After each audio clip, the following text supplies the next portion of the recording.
Okay. So here's my last point, and then I'm happy to take some questions. This is hard, and you have to convince people, right? Encourage them. So, what are the things you can do to do that? The first one is make what you do good when you do this in the beginning. A good pitch deck. If you haven't ever seen Guy Kawasaki's, whatever it is, 14 or 12, all the 12 slides that you need, go look at that.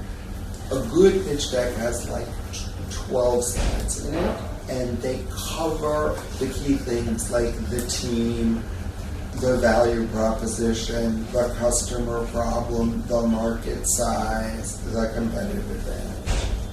Like, the number of pitch decks that I get that are 40 pages and going into all kinds of things that people don't care about. Like, how your technology works doesn't matter. In fact, you shouldn't tell people how your technology works, right? Because that's actually, it should be the problem that you're solving. So, good pitch deck, a good business plan if people are still doing them, that's a little outdated, a good email.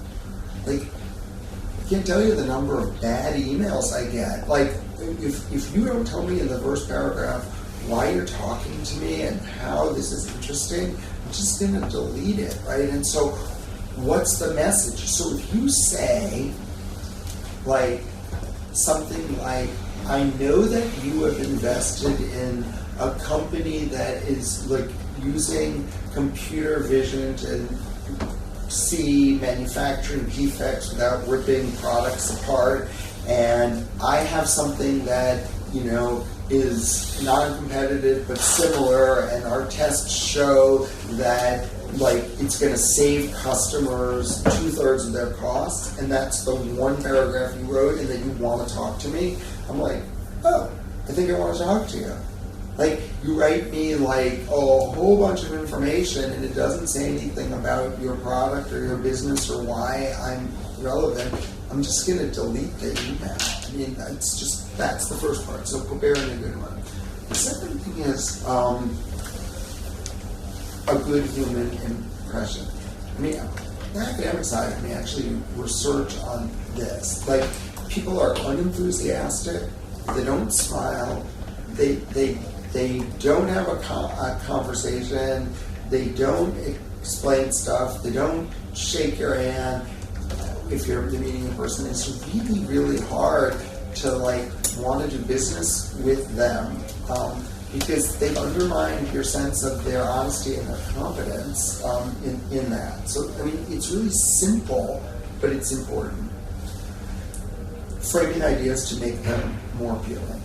Like, what's the upside? Like, tell me the giant upside here. Like, in one sentence, if that I have customers who I can cut their costs 90%, and they're willing to pay me tens of thousands of dollars, and there's 100 million of those customers, and we can create $1 billion company. That's interesting, right? If you tell me, like, I might lose all my money, that's the thing I'm trying to, like, shove out of my mind when I'm looking at your venture, because I know it's true, but that's not the part that's exciting or interesting. The last piece of this that's super important is to create a sense of urgency to generate momentum. You need to get people to act. You need to create that momentum. So, what are the ways that you create momentum? Investors are driven by two fears. The fear of missing out and the fear of looking stupid. Okay? The fear of missing out is, I saw Airbnb at a $1.7 million valuation and I passed. The fear of looking stupid is, I invested in WeWork. Okay? that was stupid, right? That there was nothing there. It turns out to be a fraud. I invested in Theranos. It turns out to not be anything, right? So the question is, like, how do you do this? Your job is to play the investor's fear of missing out.